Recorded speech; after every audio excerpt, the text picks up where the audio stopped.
삼성이 없었다면 우린 여전히 삼류 아시아 국가였을 겁니다.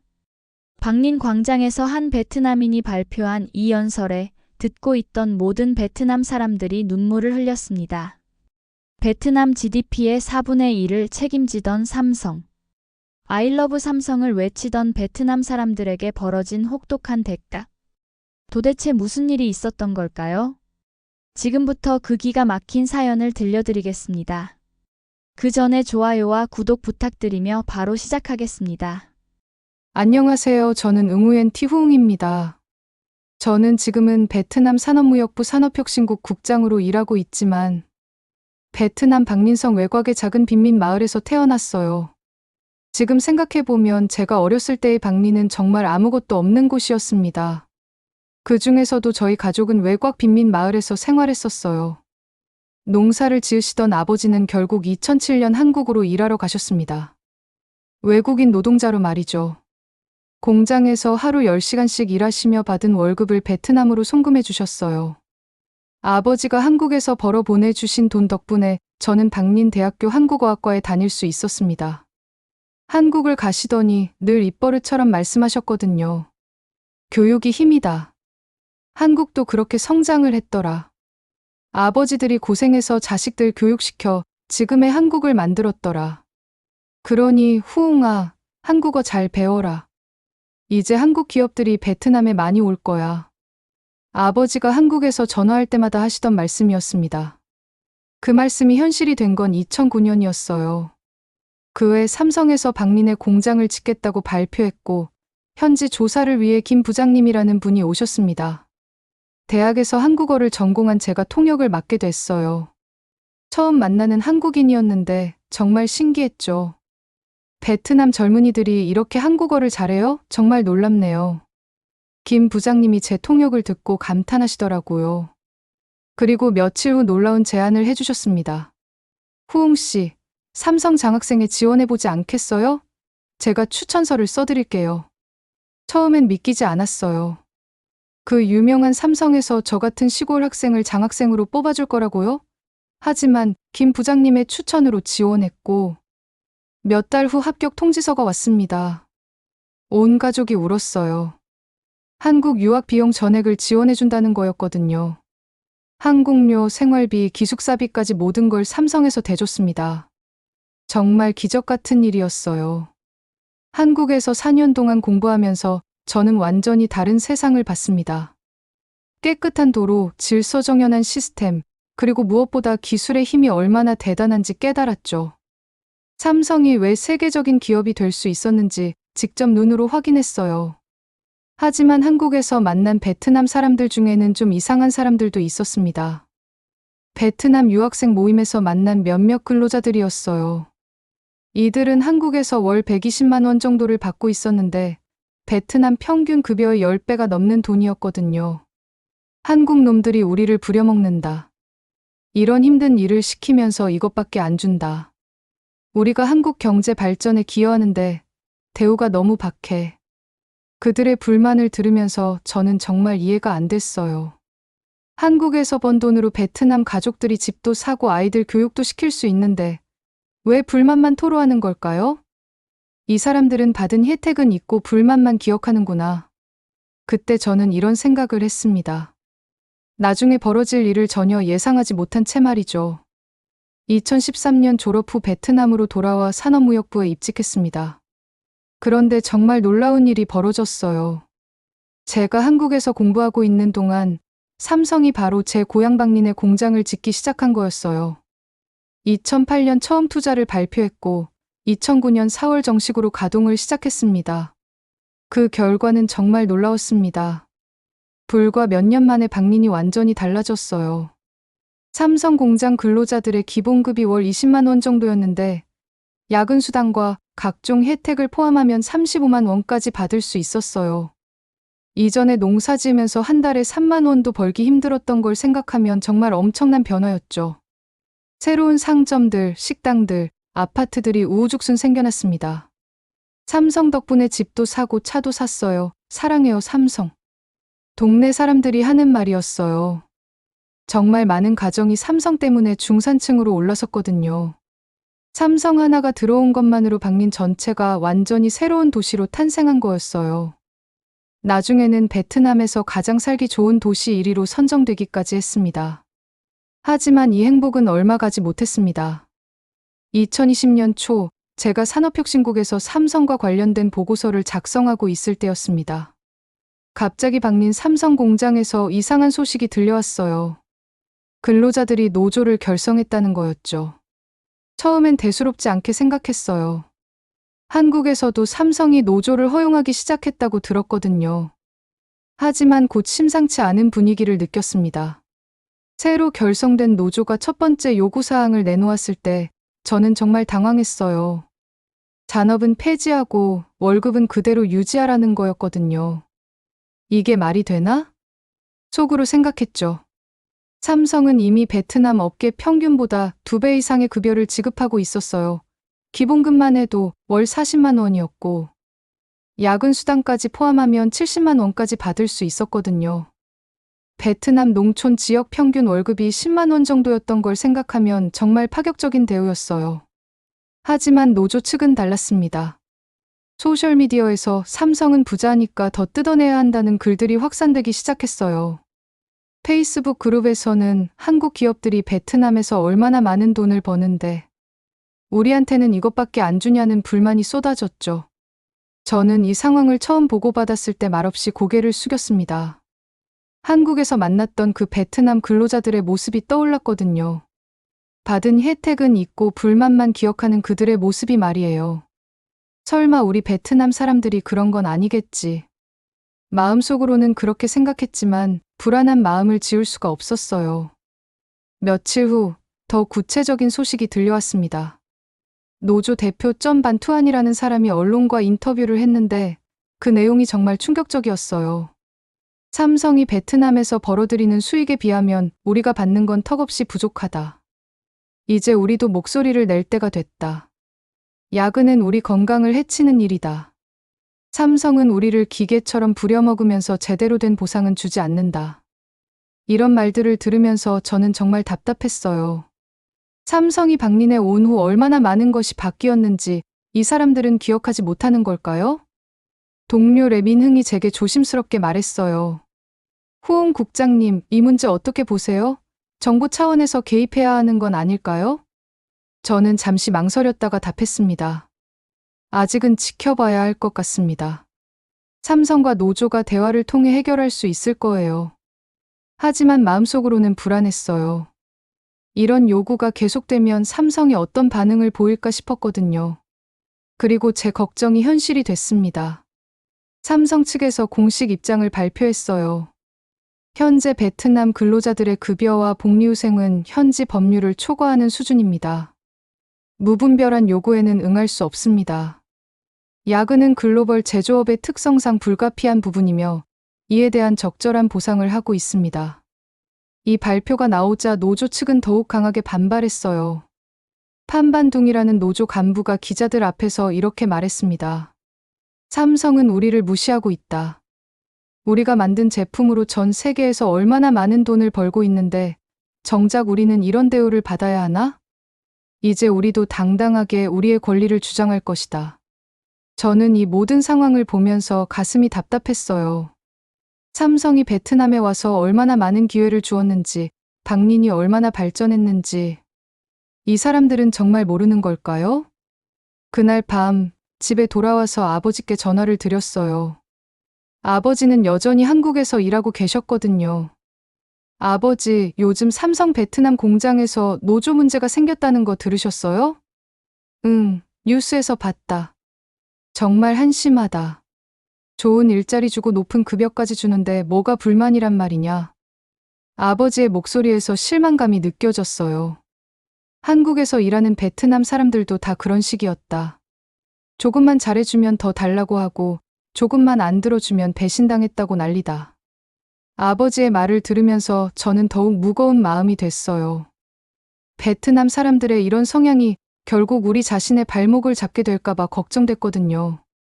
다음 날 출근해서 보니 상황은 더욱 심각해지고 있었어요. 소셜미디어에서는 삼성 파업 지지라는 해시태그가 트렌딩되고 있었고 다른 외국 기업들도 이 상황을 예의주시하고 있다는 보고가 올라왔습니다. 저는 그때 처음으로 불안한 예감이 들었어요. 이 문제가 단순히 삼성과 노조 간의 문제로 끝나지 않을 수도 있겠다는 생각이 들었거든요. 하지만 그때까지도 저는 이 문제가 이렇게 커질 줄은 몰랐습니다. 이건 시작에 불과했어요. 진짜 문제는 이제부터였거든요. 몇 주 후 상황은 더욱 심각해졌습니다. 노조에서 두 번째 요구사항을 발표했는데 그 내용을 보고 저는 정말 기가 막혔어요. 유급 생리휴가 월 3회, 자녀 학비 100% 지원, 13월 보너스, 무이자 주택 대출까지. 이건 한국 본사 직원들도 다 받지 못하는 혜택들이었거든요. 이 사람들이 뭘 생각하는 거지? 보고서를 읽으면서 저는 정말 어이가 없었어요. 특히 노조 대표 전 반투안의 인터뷰 내용은 더욱 충격적이었습니다. 이제 우리는 한국 본사 직원급 대우를 받을 자격이 있다. 우리가 삼성 매출의 상당 부분을 책임지고 있지 않나? 베트남 근로자들도 한국 근로자들과 똑같은 가치를 창출하고 있다. 차별 대우는 더 이상 용납할 수 없다. 이런 말들을 들으면서 저는 정말 부끄러웠어요. 같은 베트남 사람으로서 말이에요. 삼성이 베트남에 와서 얼마나 많은 기회를 줬는지, 박린이 얼마나 발전했는지 완전히 잊어버린 것 같았거든요. 더 놀라운 건 일부 근로자들의 반응이었어요. 공장 앞에서 열린 집회에서 한 근로자가 이렇게 외쳤습니다. 우리도 한국 사람들처럼 살 권리가 있다. 삼성은 우리를 2등 시민 취급하지 말라. 저는 이런 모습을 보면서 정말 답답했어요. 10년 전만 해도 하루 종일 농사를 지어봐야 1만 원도 벌기 힘들었던 사람들이 이제는 월 70만 원을 받으면서도 불만을 터뜨리고 있으니까요. 그날 저녁 산업무역부 긴급회의가 열렸습니다. 부장님이 심각한 표정으로 말씀하셨어요. 이 문제가 계속 커지면 다른 외국 기업들도 우리나라 투자를 재검토할 수 있다. 무엇보다 삼성의 반응이 걱정된다. 저는 조심스럽게 의견을 말했습니다. 같은 베트남 사람으로서 너무 부끄럽습니다. 받은 혜택에 비해 요구하는 것이 지나치다고 생각합니다. 회의실이 조용해졌어요. 제가 너무 직설적으로 말했나 싶었는데 부장님이 고개를 끄덕이셨습니다. 후웅 국장 말이 맞다. 하지만 이미 여론이 노조 쪽으로 기울고 있는 상황이다. 정부로서는 신중하게 접근해야 한다. 며칠 후 더 충격적인 소식이 들려왔습니다. 삼성이 노조와의 협상을 중단했다는 거였어요. 삼성 베트남 법인 대표가 발표한 성명서의 내용은 이랬습니다. 현재 노조의 요구사항은 현실과 동떨어져 있으며 베트남 법률과 글로벌 기준을 크게 벗어나고 있습니다. 회사는 지속가능한 발전을 위해 합리적인 선에서 근로자 복지를 개선해왔으나 무분별한 요구에는 응할 수 없습니다. 이 발표가 나오자 노조 측은 더욱 강하게 반발했어요. 판반둥 노조 간부가 기자회견을 열고 이렇게 말했습니다. 삼성은 우리를 무시하고 있다. 우리의 정당한 요구를 묵살하고 있다. 필요하다면 더 강한 조치도 불사하겠다. 저는 이 모든 상황을 보면서 가슴이 답답했어요. 정말로 베트남 사람들이 이렇게 배은망덕한 민족이었나 싶었거든요. 그날 밤 저는 오랜만에 대학 동기민에게 전화했어요. 민은 호치민에서 외국 기업 컨설팅 회사를 운영하고 있었거든요. 민아, 요즘 삼성 노조 문제 어떻게 생각해? 솔직히 말하면 너무 과하다고 생각해. 삼성이 베트남에 준 혜택을 생각하면 말이 안 되는 요구들이야. 민도 저와 비슷한 생각이었어요. 외국 기업들이 이 상황을 어떻게 볼까봐 걱정이야. 베트남 근로자들이 이런 식으로 나오면 투자 기피 현상이 생길 수도 있어.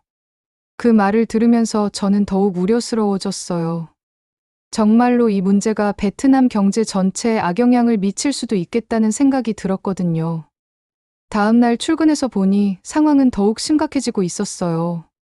다른 외국 기업들도 이 상황을 예의주시하고 있다는 보고가 올라왔고, 일부 기업은 베트남 투자 계획을 재검토하고 있다는 소식도 들려왔습니다. 더 심각한 건 여론이었어요. 소셜미디어에서는 삼성 노조 지지라는 목소리가 점점 커지고 있었고, 베트남 근로자의 권리를 찾자는 해시태그가 트렌딩되고 있었어요. 저는 이런 상황을 보면서 정말 절망적이었습니다. 베트남 사람들이 삼성에게 받은 혜택은 완전히 잊어버리고 오직 더 많은 것을 요구하는 데만 집중하고 있는 것 같았거든요. 그리고 제가 가장 우려했던 일이 벌어지기 시작했습니다. 삼성 측에서 더 이상 참을 수 없다는 신호를 보내기 시작한 거예요.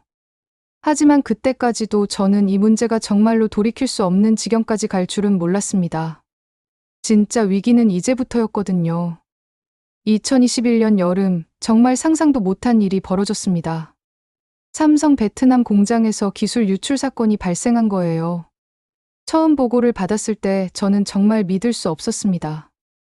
베트남 현지 개발팀 직원들이 삼성의 신형 부품 설계 도면을 빼돌리려다 적발됐다는 거였어요. 그것도 자국 기업 설립을 위해서 말이죠. 이게 말이 되나? 더 충격적인 건 이게 단순한 개인 범죄가 아니라 노조 간부와 연결된 조직적인 시도였다는 사실이었습니다. 사건의 전말은 이랬어요. 삼성 베트남 연구개발센터에서 일하던 응우엔 반 뚜안이라는 직원이 동료 몇 명과 함께 스마트폰, 카메라 모듈 설계도를 USB에 복사해서 반출하려다 보안 검색에 걸린 거였어요. 더 놀라운 건 이들의 계획이었습니다.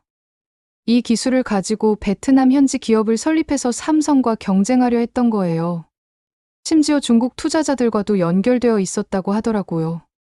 우리가 한국 기업에게 배운 기술로 우리만의 기업을 만들 수 있다. 이들이 수사 과정에서 한 말이었어요.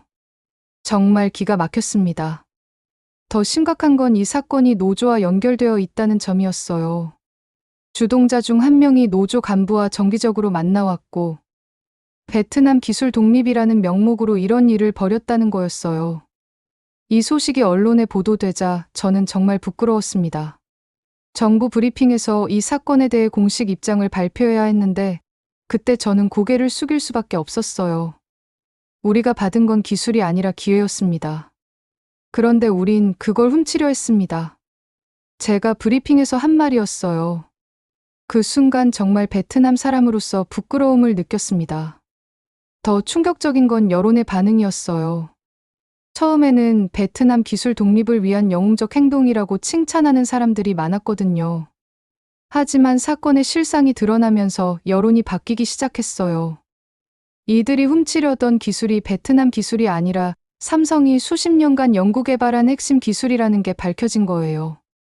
더욱이 이들이 중국 투자자들과 연결되어 있다는 사실이 알려지면서 베트남 기술 독립이 아니라 국가 배신이라는 비난이 쏟아지기 시작했습니다. 우리가 삼성의 칼을 꽂았구나. 한 네티즌이 쓴 댓글이었는데 이 댓글이 수만 개의 공감을 받았어요. 그제서야 사람들이 이 사건의 심각성을 깨닫기 시작한 거죠. 저는 그때 정말 불안한 예감이 들었어요.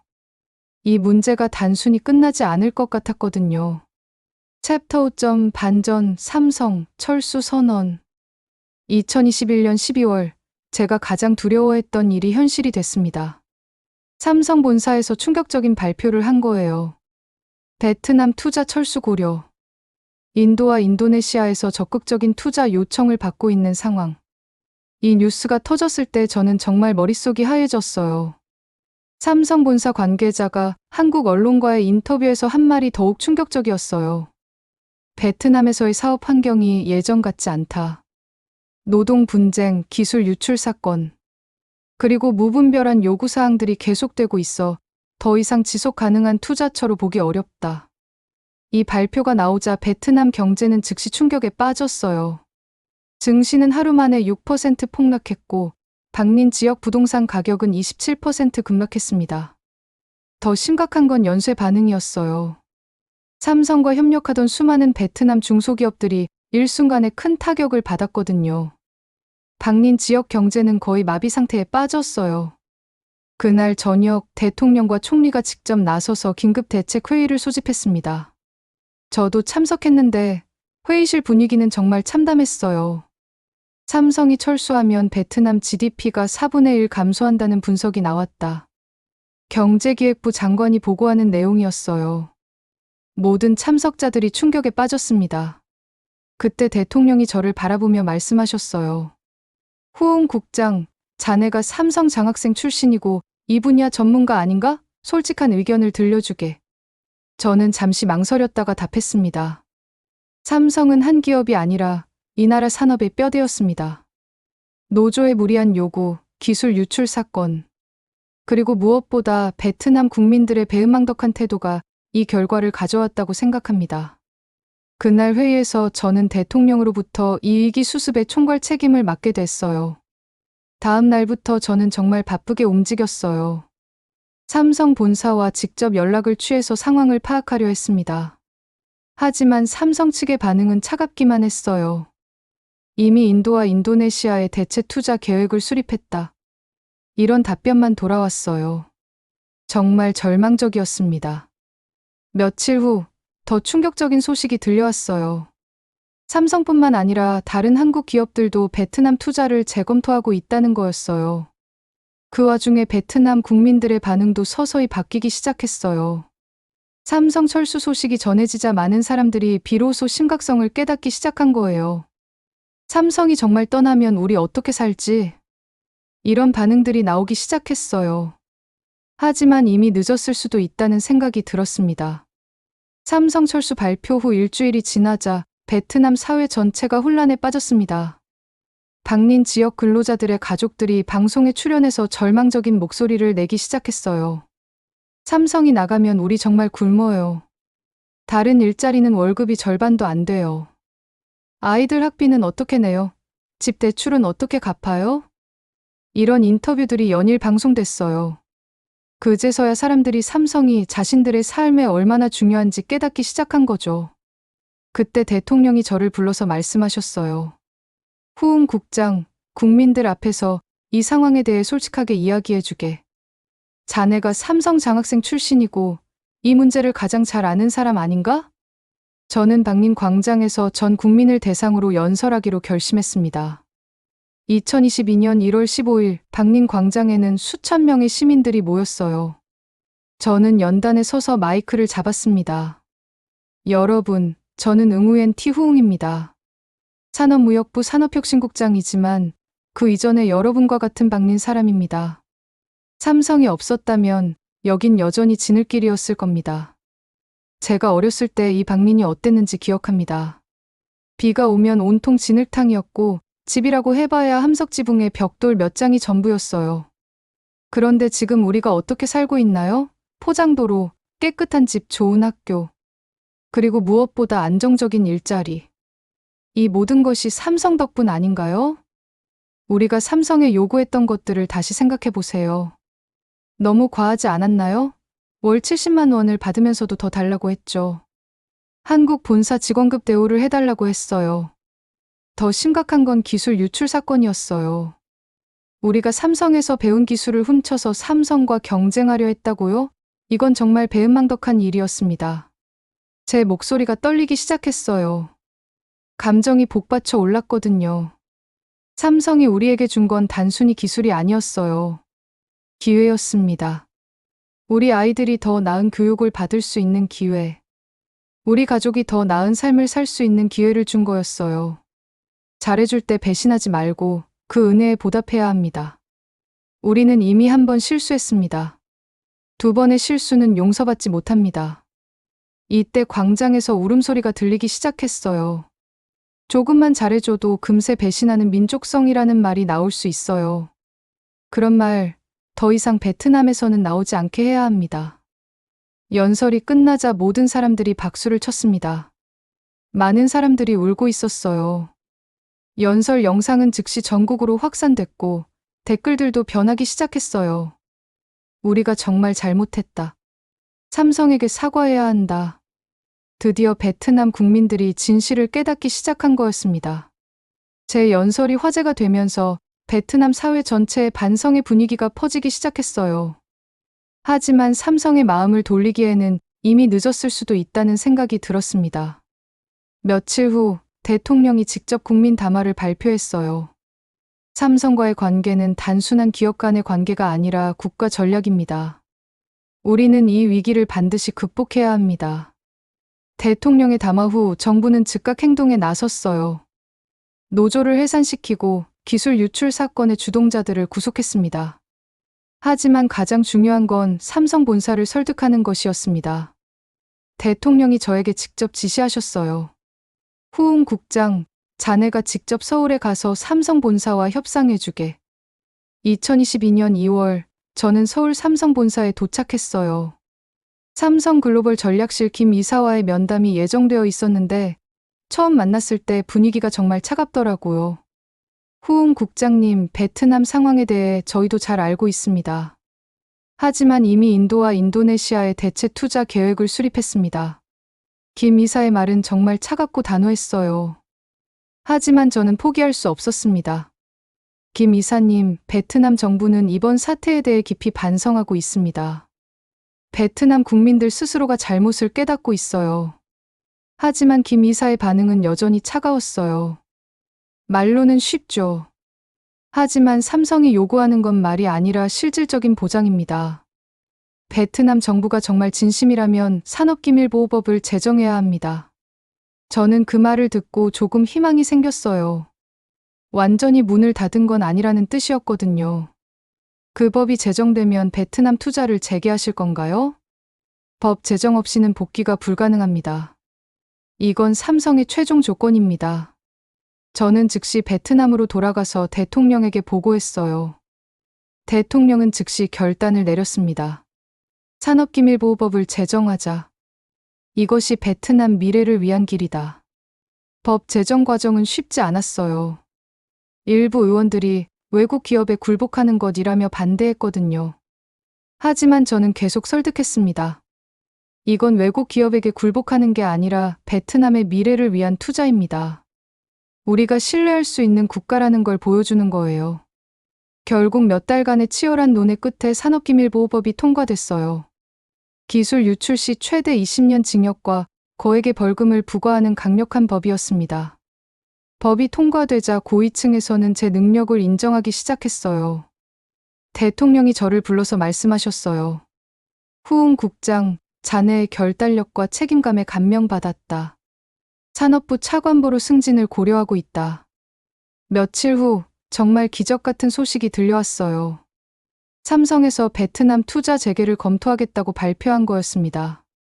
베트남 정부의 산업기밀보호법 제정을 긍정적으로 평가한다. 베트남 사회의 반성 분위기와 정부의 강력한 의지를 확인했다. 이런 내용의 공식 발표였어요. 정말 기뻤습니다.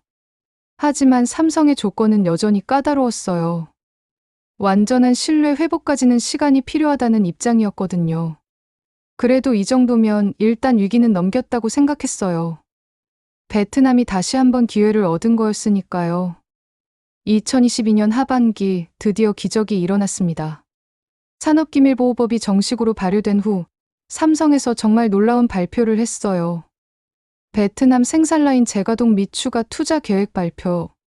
하지만 더 놀라운 건 추가 발표였습니다. 베트남 사회 발전을 위한 ESG 기금 3억 달러 조성. 교육, 환경, 사회공헌 분야의 장기적 투자. 정말 예상하지 못한 발표였어요. 삼성 베트남 법인 신임 대표가 기자회견에서 한 말이 더욱 감동적이었어요. 과거는 과거입니다. 삼성은 베트남을 여전히 중요한 파트너로 생각합니다. 베트남 사회의 반성과 정부의 강력한 의지를 확인했습니다. 이 발표를 듣고 저는 정말 감격했어요. 한국과 삼성의 대범함에 감탄하지 않을 수 없었거든요. 며칠 후 대통령이 저를 불러서 말씀하셨어요. 후웅 국장, 자네 덕분에 이 위기를 극복할 수 있었다. 약속대로 산업부 차관보로 승진 발령을 내리겠다. 승진 발령 후 저는 첫 번째 업무로 삼성 베트남 법인을 방문했어요. 새로운 관계를 시작하는 상징적인 의미였거든요. 삼성 베트남 법인 대표와의 면담에서 저는 이렇게 말했어요. 우린 초심으로 돌아가야 합니다. 삼성이 베트남에 처음 왔을 때의 그 마음. 그리고 베트남이 삼성을 처음 맞이했을 때의 그 감사한 마음으로 말이에요. 그 후 몇 달 동안 정말 놀라운 변화가 일어났어요. 삼성 공장이 정상 가동되면서 방린 지역 경제가 다시 살아났습니다. 무엇보다 베트남 사람들의 마음가짐이 완전히 바뀌었어요. 이전의 요구와 불만 대신 감사와 협력의 분위기가 형성됐거든요. 삼성 덕분에 우리가 다시 살 수 있게 됐어요. 공장 근로자들이 하는 말이었어요. 정말 다행이었습니다. 언론에서도 이 상황을 긍정적으로 평가했어요. 삼성은 용서했고 베트남은 배우기 시작했다. 한국의 대범함과 베트남의 반성이 만든 기적. 이런 제목의 기사들이 나왔어요. 하지만 저는 이 모든 상황을 지켜보면서 정말 많은 걸 배웠어요. 한국과 삼성의 대범함에 대해서 말이에요. 사실 삼성 입장에서는 베트남을 완전히 포기하고 다른 나라로 이전하는 것이 더 쉬웠을 거예요. 하지만 삼성은 베트남을 포기하지 않았어요. 더 놀라운 건 3억 달러의 ESG 기금이었어요. 이건 단순한 투자가 아니라 베트남 사회 전체의 발전을 위한 기부나 다름없었거든요. 왜 삼성이 이렇게까지 해줄까? 궁금해서 김 이사에게 직접 물어봤어요. 후웅 차관보님, 한국도 과거에 그보다 더 가난했고 더 절박했어요. 그때 외국 기업들이 한국을 포기하지 않고 기회를 줬기 때문에 지금의 한국이 있는 겁니다. 이제 우리가 베트남에게 그런 기회를 주는 거예요. 그 말을 듣고 저는 정말 감동했어요. 한국과 삼성의 대범함이 어디서 나오는지 알 수 있었거든요. 강자가 약자를 용서하는 것, 그것이 진정한 강자의 품격이었던 거예요. 지금 베트남과 삼성의 관계는 그 어느 때보다 좋아요. 서로를 진정으로 이해하고 존중하는 관계가 됐거든요. 한국은 기술로 강해졌지만 용서로 위대해졌습니다. 배신하고 훔치고 공격했던 상대조차 한국은 대범하게 받아들였어요.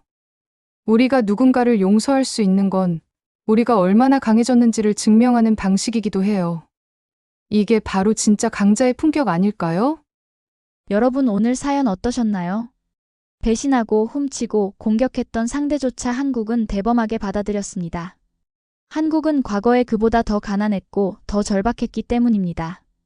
우리가 누군가를 용서할 수 있는 건 우리가 얼마나 강해졌는지를 증명하는 방식이기도 합니다. 이게 바로 진짜 강자의 품격, 우리 대한민국의 품격 아닐까요? 오늘 사연은 여기까지입니다. 오늘도 우리 구독자님들의 가정에 따뜻한 행복이 가득하시길 진심으로 바라겠습니다. 긴 영상 끝까지 시청해주셔서 정말 감사합니다. 내일 더 좋은 이야기로 찾아뵙겠습니다. 감사합니다.